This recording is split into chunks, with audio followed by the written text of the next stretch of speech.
Morning दोस्तों। तो सबसे पहले अपना स्वागत करते हैं आपका अपना यूट्यूब चैनल प्रिंसलिपी इंस्टीट्यूट में। ठीक है, तो जैसा कि हम आप लोग को पहले बाइनोमियल थ्योरम का लेक्चर 3 में कंप्लीट करवा चुके थे और आज हम बाइनोमियल थ्योरम में लेक्चर 4 करवाने जाने वाले हैं। तो आप लोग देख सकते हैं कि इससे पहले हम फैक्टोरियल और बाइनोमियल कोएफिशिएंट फर्स्ट क्लास में डिस्कस कर चुके हैं और उसके बाद क्या बाइनोमियल किसको कहते हैं और कैसे पहचाने कि वो बाइनोमियल है, तो वो और बाइनोमियल एक्सपेंशन हम सेकेंड क्लास में डिस्कस कर चुके हैं।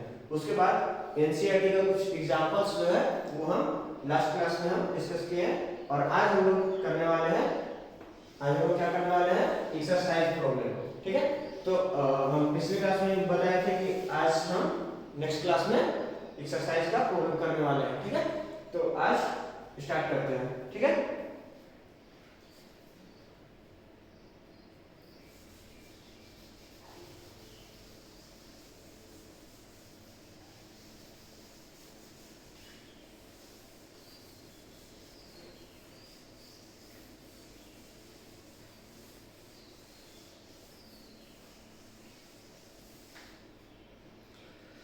तो सबसे पहले बाइनोमियल ये एनसीईआरटी का प्रॉब्लम करने से पहले हम एक बाइनोमियल कोएफिशिएंट का एक रिलेशन देखने वाले हैं। ठीक है, तो उससे कुछ क्वेश्चंस जो हम यूज करते थे, जैसे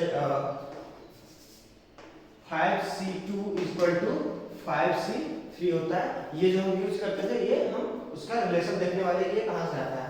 तो सबसे पहले हम ये जानते हैं कि बाइनोमियल कोएफिशिएंट में क्या पढ़े थे, एनसीआर का वैल्यू क्या होता है, n का factorial divided by n minus r का फैक्टोरियल इनटू r का फैक्टोरियल, ये हम पढ़ चुके हैं।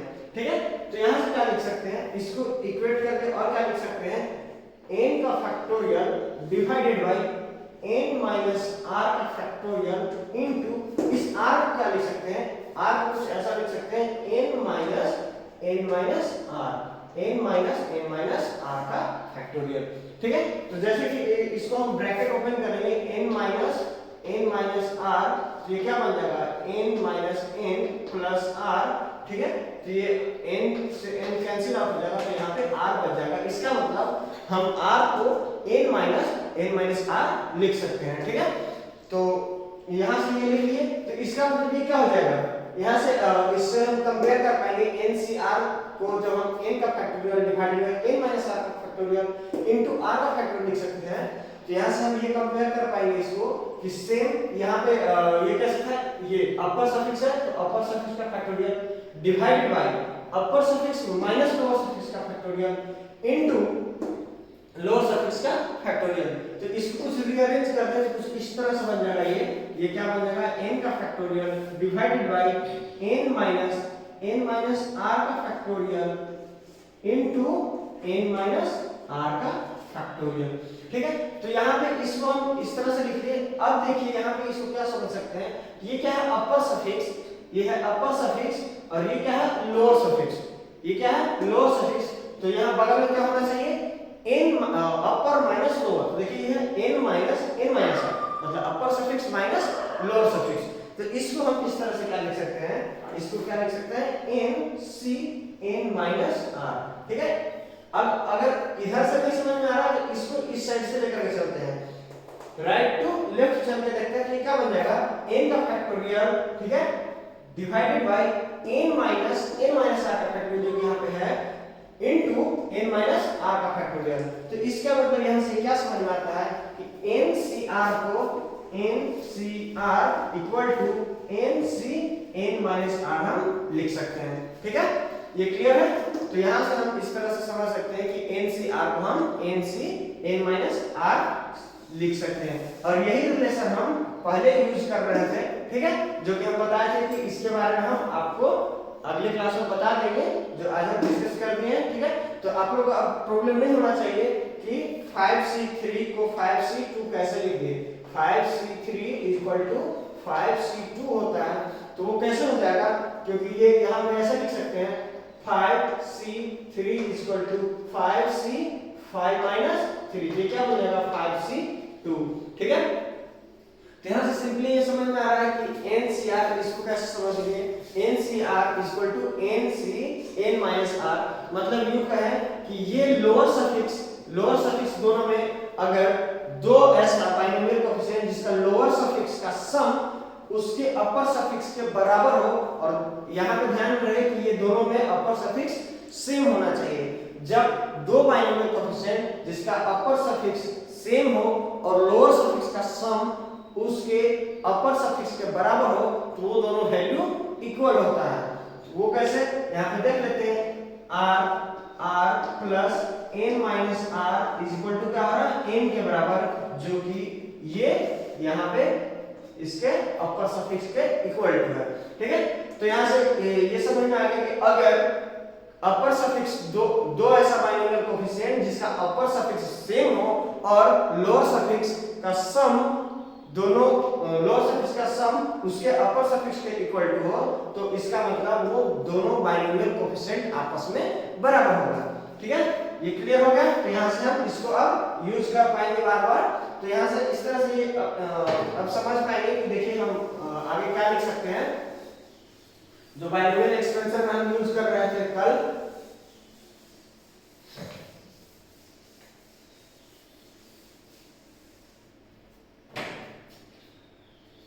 इसका मतलब हम NC0 इज इक्वल टू क्या लिख सकते हैं, NCN। क्यों, क्योंकि इन दोनों का सम इसके अपर सफिक्स के इक्वल हो रहा है। ठीक है, तो उसी तरह से NC1 is equal to NCN minus 1, ये भी इक्वल हो सकता है, NC1 is equal to NCN minus 1, और NC2 is equal to NCN minus 2, ये लिख सकते हैं। ठीक है, इसी तरह से हम और आगे क्या लिख सकते हैं, NC3 is equal to NCN minus 3। ठीक है, तो इस तरह से हम लिख सकते हैं। मतलब अगर हमें कहीं वैल्यू निकालने आ गया कि 100C98, तो 100C98 का वैल्यू क्या लिख सकते हैं डायरेक्टली, 100C2। क्यों, क्योंकि ये दोनों का सम, ये दोनों सम करने के बाद इसके अपर सफिक्स के इक्वल आ रहा है। तो इसका मतलब कि ये दोनों वैल्यू इक्वल होगा, और जब ये दोनों वैल्यू इक्वल होगा तो हम 100C98 नहीं निकाल करके हम कैलकुलेट करेंगे 100C2 को, जो कि इजीली कैलकुलेट हो जाएगा 100 into 99 डिवाइड बाय 2, और जब ये 2 हो गया यहाँ से तो 50 टाइम्स कट जाएगा, और ये इसको मल्टीप्लाई करके हम लिख लेंगे आसानी से। ठीक है, तो 100C98 को हम 100C2 लिखेंगे, और वहां से जब 100C98 कैलकुलेट करना होगा तो उसके जगह पे हम 100C2 कैलकुलेट कर लेंगे। ठीक है, जो कि इजी हो जाएगा हमारे लिए। ठीक है, तो ये क्लियर है।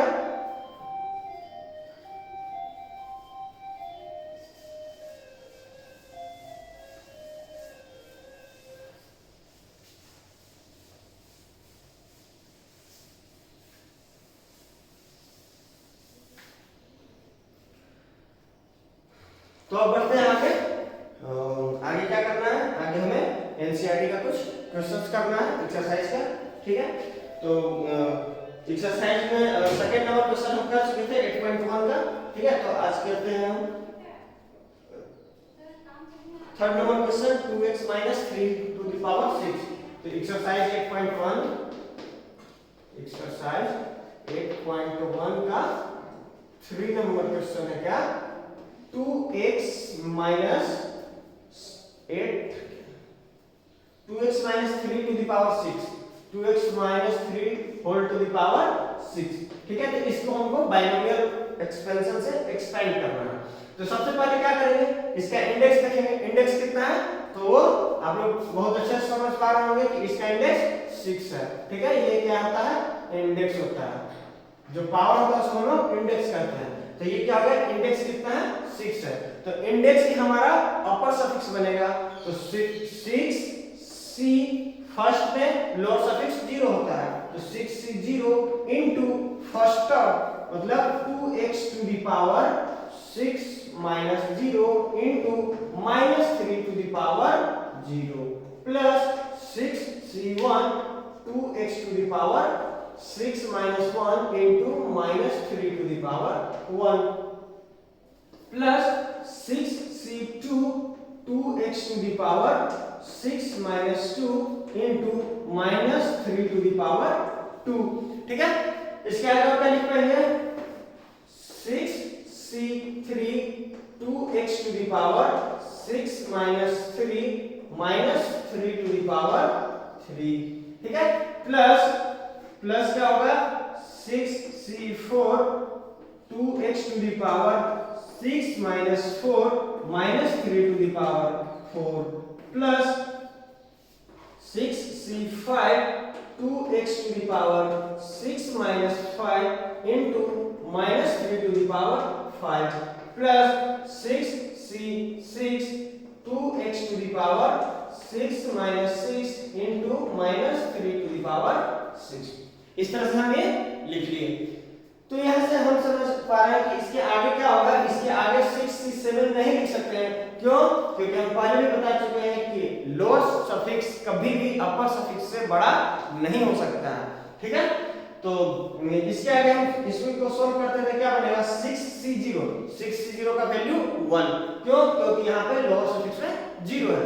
तो जैसे ही लोअर सफिक्स में वैल्यू 0 होता है तो उसका वैल्यू कितना आ जाता है 1 के बराबर। तो 1 into 2x to the power 6 minus 0 मतलब 2x to the power 6 2x to the power 6 into minus 3 to the power 0 मतलब 1 plus 6c1। तो जैसे ही लोअर सफिक्स में 1 आता है तो वैल्यू अपर सफिक्स के इक्वल टू हो जाता है। तो 6 into 2x to the power 6 minus 1 तो 2x to the power 5 into minus 3। तो minus 3 यहाँ पे आ जाएगा, ये 3 यहाँ कर लेते हैं और ये माइनस इधर कर लेते हैं। ठीक है, तो प्लस आगे क्या हो जाएगा 6c2।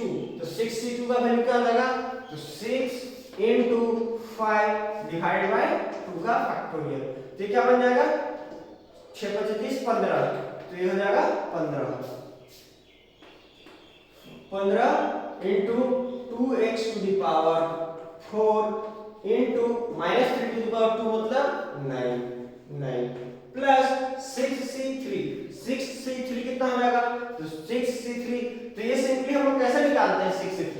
तो ये ध्यान रखिए कि जो लोअर सफिक्स होता है उतना टाइम्स अपर सफिक्स से 1 डिक्रीज करते हो उतना टाइम्स लिखेंगे। मतलब क्या 3 है तो 3 टाइम्स लिखेंगे 6 into 5 into 4 ये 3 टाइम्स हो गया।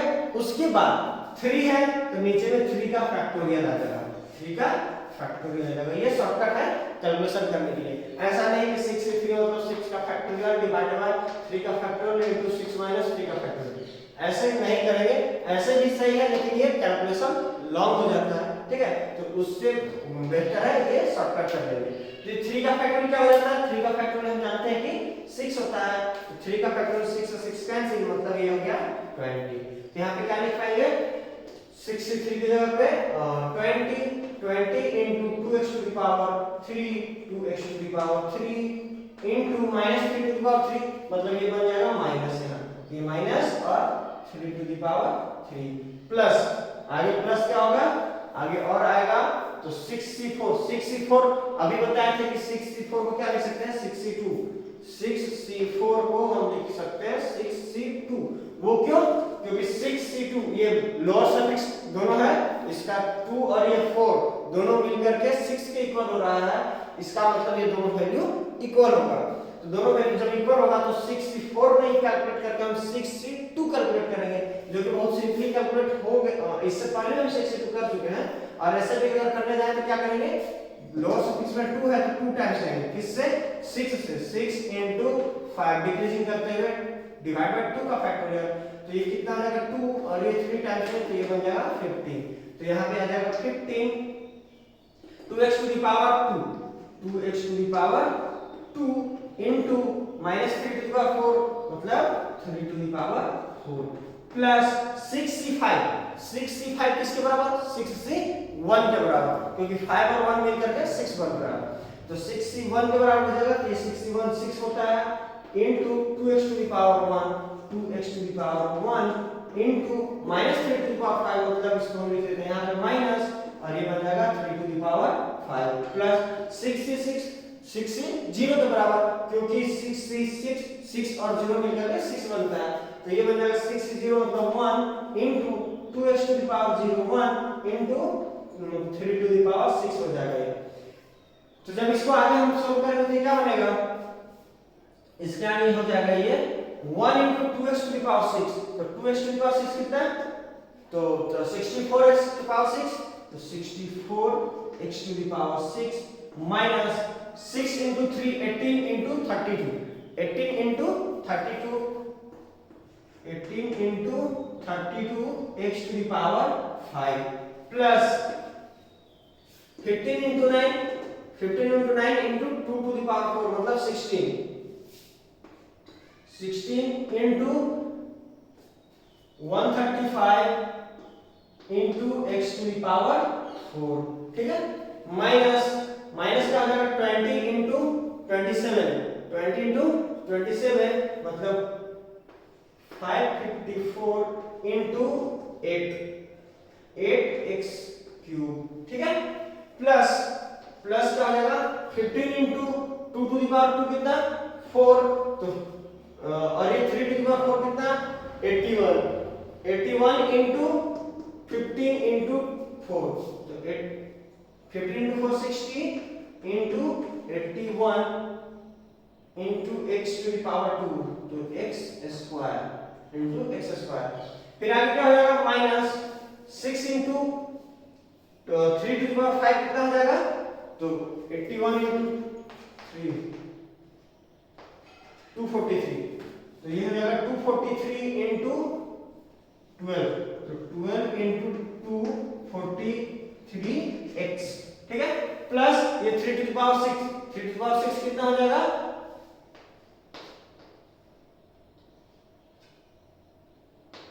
729 प्लस 729, तो ये आपका इस तरह से ये आंसर आ जाएगा, ठीक है।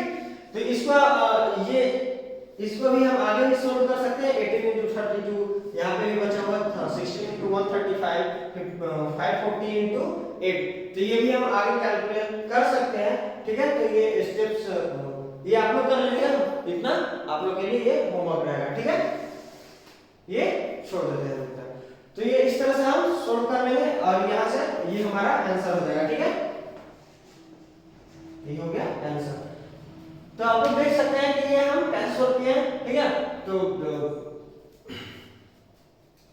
यहाँ से सबसे पहले क्या इंडेक्स है, इंडेक्स यहाँ पे लिखे अपर सफिक्स में, फिर 0 से स्टार्ट किए और फिर इसी तरह से लोअर सफिक्स क्या होता है इंक्रीजिंग करते हुए मैक्सिमम तक जाता है और उसके बाद आगे हम सोल्व कर लेते हैं। हाँ, ये ध्यान देने वाली बात है कि ये जो माइनस है, ये वाला माइनस, ये माइनस हमेशा यहाँ पे कैरी करेंगे, ठीक है, ये माइनस यहाँ पे कैरी करेंगे।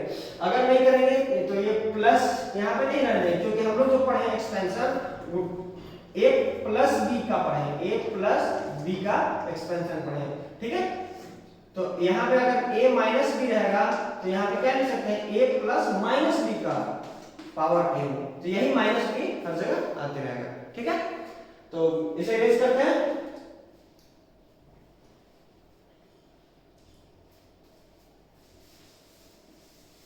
जो नहीं लिख पाए होंगे वो वीडियो पॉज करके लिख लीजिएगा।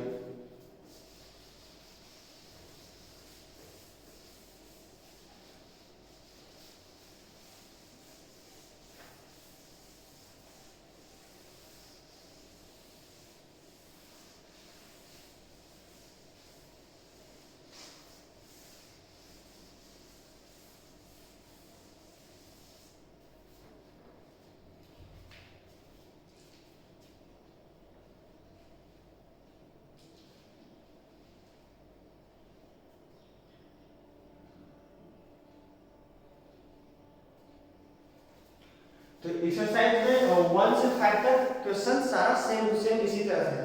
तो आप लोग को हम 2 और 3 बता चुके हैं, तो आप लोग के लिए होमवर्क रहेगा 1, 4 और 5, ठीक है, ये आप लोग के लिए होमवर्क रहेगा, आप लोग कर लीजिएगा, ठीक है। और जिन्हें कोई प्रॉब्लम होगा वो कमेंट सेक्शन में पूछ सकते हैं, उसको हम बता देंगे।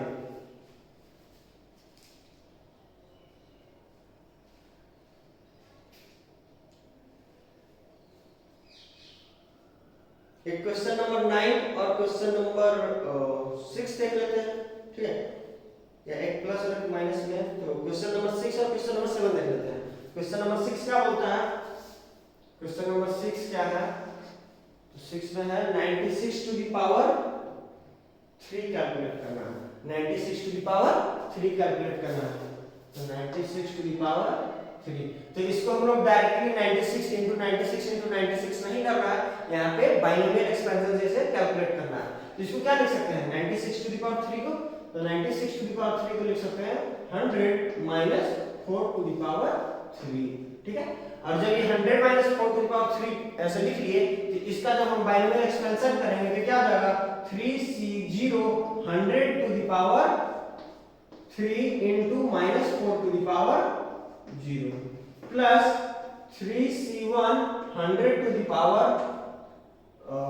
2 into minus 4 to the power 1 plus 3c2 100 to the power 3 1 into minus 4 to the power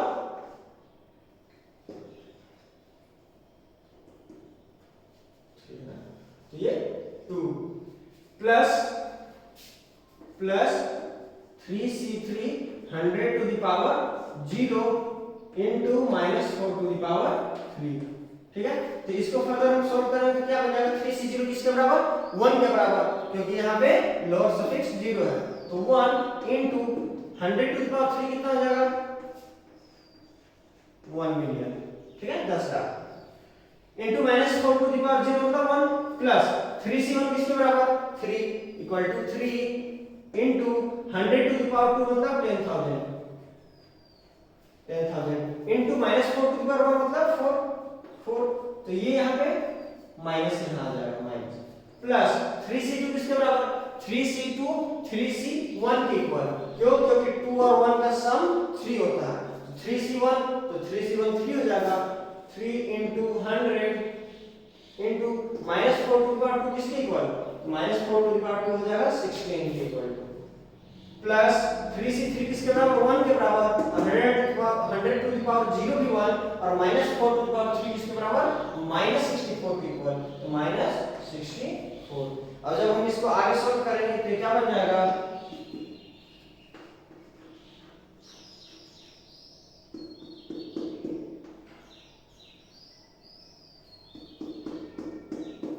ठीक है 10 lakhs minus 12,000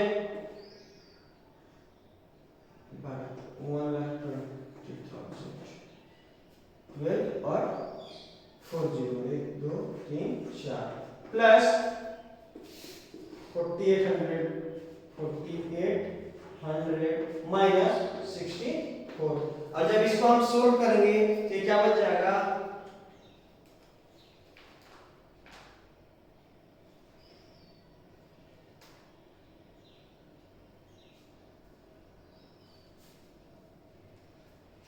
ये बन जाएगा 884736 और ये हमारा आंसर होगा, ठीक है।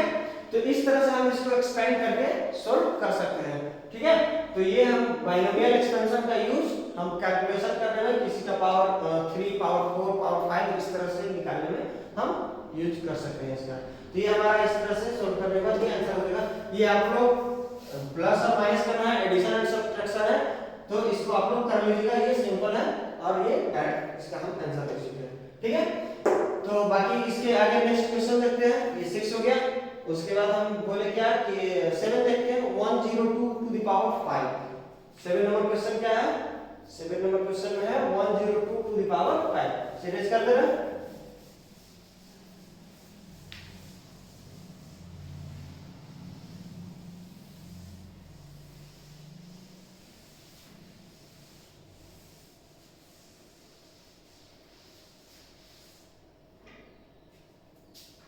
102 टू द पावर 5 कैलकुलेट करना है। तो 102 को क्या लिख सकते हैं 102 को हम 100 प्लस 2 लिख सकते हैं। तो ये क्या हो जाएगा 100 plus 2 100 plus 2 to the power 5। तो 100 प्लस 2 टू द पावर 5 को क्या लिखेंगे 5c0 100 to the power 5 into 2 to the power 0 plus 5c1 100 to the power 4 into 2 to the power 1 plus 5c2 100 to the power 3 into 2 to the power 2 plus 5c3 100 to the power 2 into 2 to the power 3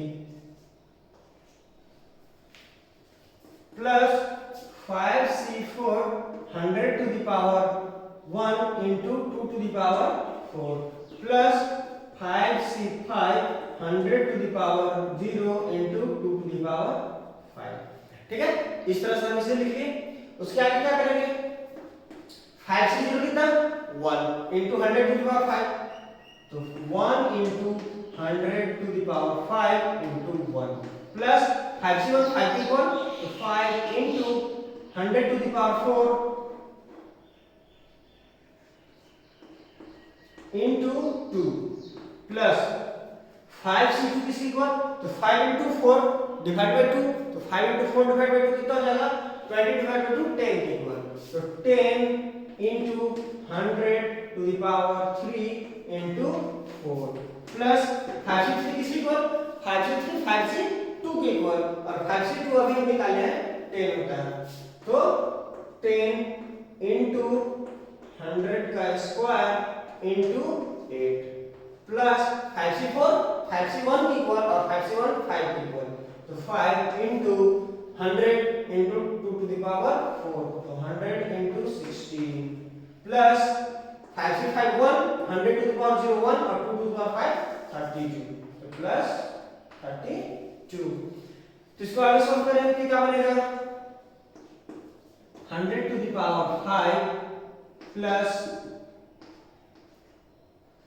ये हो जाएगा 10 into 100 to the power 4 plus 40 into 100 to the power 3 plus 80 into 100 का square plus 16 80 into 100 plus 32। ठीक है, तो इस तरह से लिख लें। अब इसको जब हम कैलकुलेट करेंगे तो क्या बन जाएगा, इसको जब कैलकुलेट करेंगे तो आ जाएगा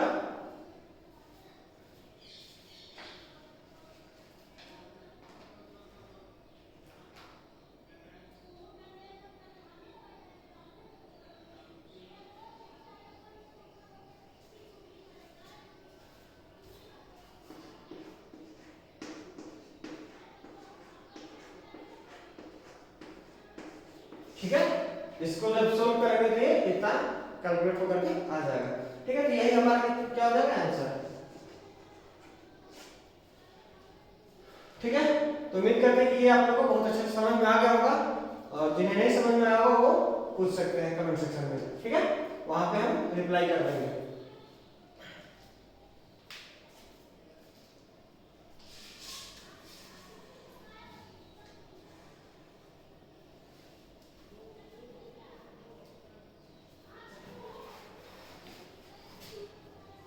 इसे नेक्स्ट कर दे रहा है।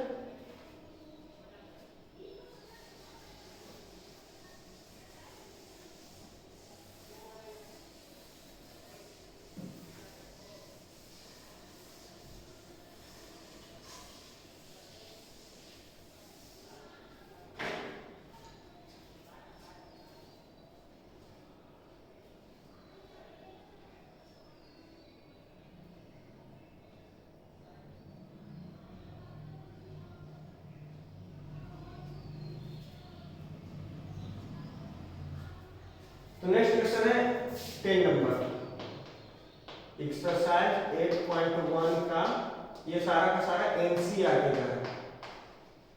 8.1 का 10 नंबर क्वेश्चन उसको बोलता है which of the following which one is larger 1.1 और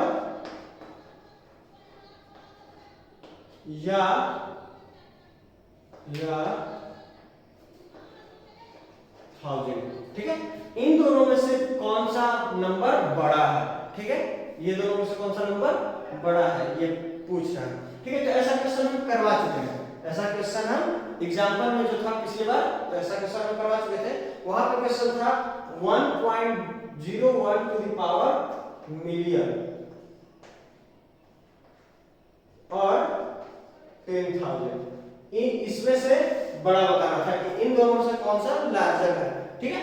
तो यहाँ पे वो ये क्वेश्चन करवा चुके हैं, तो इसके बाद ये क्वेश्चन हम देखते हैं ये कैसे करेंगे। तो सबसे पहले इसको चूज करते हैं, तो 1.1 टू द पावर 10,000 है, इसको क्या लिखेंगे 1 प्लस 0.1 टू द पावर 10,000, ठीक है। तो इसको क्या लिखेंगे, जब इसको हम बाइनोमियली एक्सपेंड करेंगे ये क्या बन जाएगा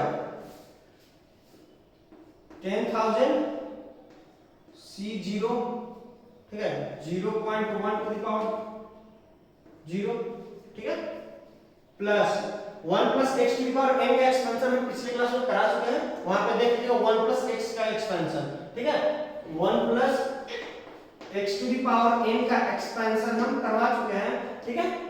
ये उसी तरह से एक्सपेंड होगा 1 plus x to the power n का।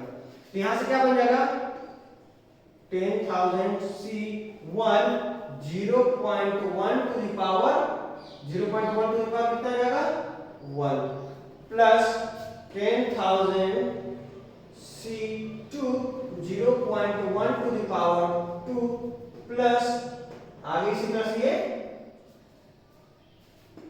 चलते जाएगा, ठीक है। तो सबसे लास्ट टर्म क्या हो जाएगा 10,000 C 10,000 और 0.1 टू द पावर 10,000, ठीक है। इस तरह से हम ये लिख पाएंगे।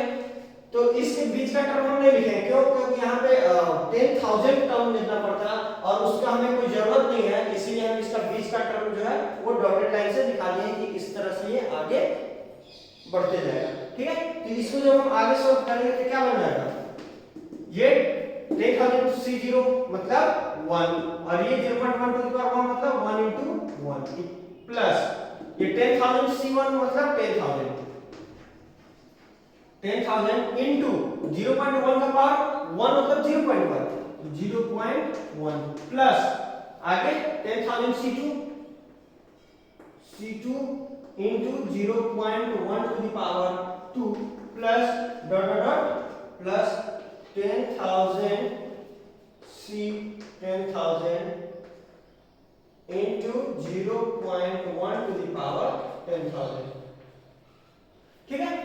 तो यहां से हम लोग क्या देख पा रहे हैं कि इसका वैल्यू तो 1 आ गया, प्लस इसको सॉल्व करेंगे तो 1000 क्या बन जाएगा 1000 बन जाएगा, प्लस ये कुछ ना कुछ कांस्टेंट वैल्यू आएगा, जो भी आएगा कुछ ना कुछ प्लस वैल्यू आएगा, समथिंग कुछ ऐड होगा, ठीक है। तो यहाँ पे 1000 प्लस 1 1001 प्लस कुछ समथिंग और वैल्यू ऐड होगा जो कि इससे बड़ा वैल्यू आ जाएगा। टोटल वैल्यू अगर हम कैलकुलेट करेंगे तो 1000 से ग्रेटर हो जाएगा, और जब 1000 से ग्रेटर हो जाएगा तो इसका मतलब यहाँ से जब हम कंपैरिजन करेंगे इन दोनों को, जब इसको कंपैरिजन करेंगे तो यहाँ से क्या समझ में आएगा कि ये क्या हो जाएगा, यहाँ से ये समझ में आएगा हमें कि 1.1 to the power 10,000 is greater than 1000, ठीक है। तो ये हमारा प्रूफ हो जाएगा, ठीक है। ये पूछ रहा था वहां पे कौन सा ग्रेटर है, तो ये हमारा ग्रेटर है और यही हमारा आंसर होगा, ठीक है। तो क्लियर है, इरेज करते हैं।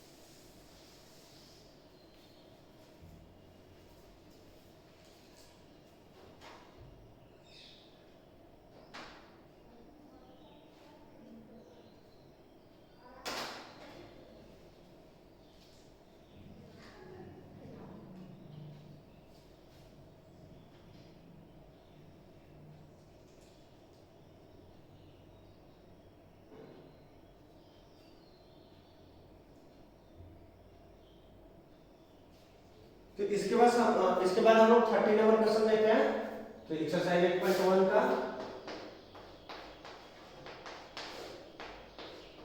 30 नंबर 11 और 12 सोल्व करने के लिए हमें कुछ और पढ़ाना बाकी है, तो वो हम उसको नेक्स्ट क्लास में पढ़ाएंगे।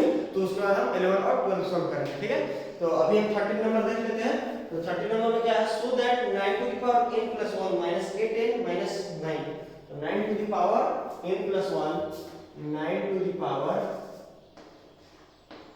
n plus 1 minus 8n minus 9 is always divisible by 64, is always divisible by किससे, 64 से, ठीक है। तो ये हमेशा 64 से डिविजिबल होगा ऐसा प्रूफ करना है हमें। तो जब प्रूफ करना है तो स्टार्ट करते हैं। यहां से 9 to the power n plus 1 क्या लिख सकते हैं, 9 to the power n plus 1 को क्या लिख सकते हैं, -8n minus 9 इक्वल टू हो जाएगा 1 plus 8 to the power n plus 1 minus 8n minus 9, ठीक है। तो यहां से और आगे क्या लिख पाएंगे, 1 plus 8 to the power n plus 1 को एक्सपेंड जब करेंगे तो क्या बन जाएगा, 1 plus 8 to the power n plus 1 को जब एक्सपेंड करेंगे तो ये बन जाएगा n plus 1 c0 8 to the power 0 plus n plus 1 c1 8 to the power 1 plus n plus 1 c2 8 to the power 2 plus dot dot dot इसी तरह से जाएगा प्लस लास्ट में क्या बनेगा, n plus 1 cn 8 to the power n plus n plus 1 cn plus 1 8 to the power n plus 1 minus ये वाला जो टर्म था 8n minus 9, ये हम एज इट इज लिख देंगे, ठीक है। जब इसको सॉल्व करेंगे क्या बनेगा, n plus 1 c0 मतलब 1, क्यों, क्योंकि यहाँ पे लोअर सफिक्स में 0 है और लोअर सफिक्स में जब भी 0 होता है तो वैल्यू हमारा 1 के इक्वल होता है। ये क्या बन जाएगा, 1 into 8 to the power 0 मतलब 1 प्लस n plus 1 c1 मतलब n plus 1, ये हम क्लास में करवा चुके हैं। तो ये क्या बन जाएगा, n plus 1 into 8 to the power 1 मतलब 8 प्लस n plus 1 c2, तो n plus 1 c2 8 to the power 2 plus dot dot dot plus n plus 1 cn 8 to the power n plus n plus 1 c n plus 1 8 to the power n plus 1 minus 8n minus 9, ठीक है। जब इसको आगे हम solve करते हैं क्या हो जाएगा, 1 प्लस इसको ब्रैकेट ओपन करते हैं, ये क्या हो जाएगा 8n plus 8 plus n plus 1 c2 8 square, तो n plus 1 c2 8 to the power 2 plus dot dot dot ये क्या आएगा, n plus 1 cn 8 to the power n plus n plus 1 cn plus 1 8 to the power n plus 1 minus 8n minus 9, ठीक है। तो यहाँ पे आप लोग देख पा रहे हैं कि ये माइनस 8n और यहाँ से ये प्लस 8n कैंसिल आउट, ठीक है। और ये क्या हो जाएगा, 1 और 8 मिलकर के 9, इस 9 से कैंसिल आउट हो जाएगा, ठीक है। तो जब इस तरह से कैंसिल हो गया तो यहाँ से हमारा क्या बचता है, n plus 1 c2 8 का स्क्वायर, ये हो जाएगा क्या, n plus 1 c2 8 का square plus n plus 1 c3 8 cube plus dot dot dot n plus 1 cn 8 का power n plus n plus 1 cn plus 1 8 to the power n plus 1, बाकी तो cancel out हो गया, ठीक है। तो यहाँ से आगे हम क्या लिख पाएंगे, 8 का स्क्वायर कॉमन ले लेते हैं, 8 का स्क्वायर कॉमन ले लेते हैं, क्यों, क्योंकि यहाँ पे 8 का स्क्वायर है, यहाँ पे भी 8 का स्क्वायर है 8 क्यूब में, फिर नेक्स्ट टर्म आने वाला है 8 का पावर 4 आएगा, उसमें भी 8 का स्क्वायर होगा, तो सारे में 8 का पावर n में भी क्या हो जाएगा, 8 का स्क्वायर होगा और 8 to the power n plus 1 में भी 8 का स्क्वायर होगा। तो यहाँ से 8 का स्क्वायर कॉमन लेते क्या बच गया, n plus 1 c2 plus n plus 1 c3 8 plus dot dot plus n plus 1 Cn 8 to the power n minus 2 plus n plus 1 C n plus 1 8 to the power n minus 1। ठीक है, ये हो गया। यहां से क्या समझ में आया? यहां से ये लिख सकते हैं हम, इसे इरेज कर देना। ठीक है, यहां से लिख सकते हैं कि 8 का स्क्वायर 64 इनटू ये क्या है, कोई इंटीग्रल वैल्यू मिलेगा n+1c2, ये भी क्या है, कोई इंटीग्रल वैल्यू मिलेगा। फिर नेक्स्ट सारे टर्म में कुछ ना कुछ इंटीग्रल पॉजिटिव वैल्यू आएगा, और जब हम सारे टर्म को ऐड करेंगे तो कोई एक पॉजिटिव इंटीग्रल वैल्यू मिलेगा। तो ये हम इसको डायरेक्टली लिख सकते हैं इनटू पॉजिटिव इंटीग्रल वैल्यू। ठीक है, या इंटीजर डायरेक्टली लिख देना है, इंटीजर। ठीक है, तो ये इसको इंटीजर लिख दिए 64 इनटू इंटीजर। तो इसका मतलब यहां से क्या हो गया, ये ऑलवेज डिविजिबल बाय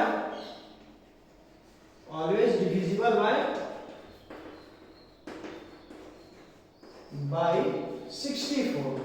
क्यों? क्योंकि जब 64 इनटू कोई इंटीजर है तो डिवाइड करेंगे 64 से, तो वही इंटीजर जो है सो हमारा आंसर हो जाएगा। ठीक है, तो ये हम प्रूफ हो गया। ठीक है, प्रूफ। ठीक है, तो यहां से ये क्लियर हो गया। तो अब क्वेश्चन है 11 और 12। तो 11 और 12 बताने के लिए हमें कुछ और डिस्कस करना होगा।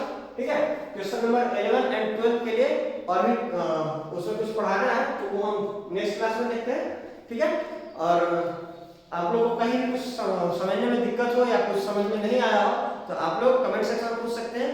अदरवाइज आप लोग एक काम और कर सकते हैं, अगर वहां पर नहीं पूछे तो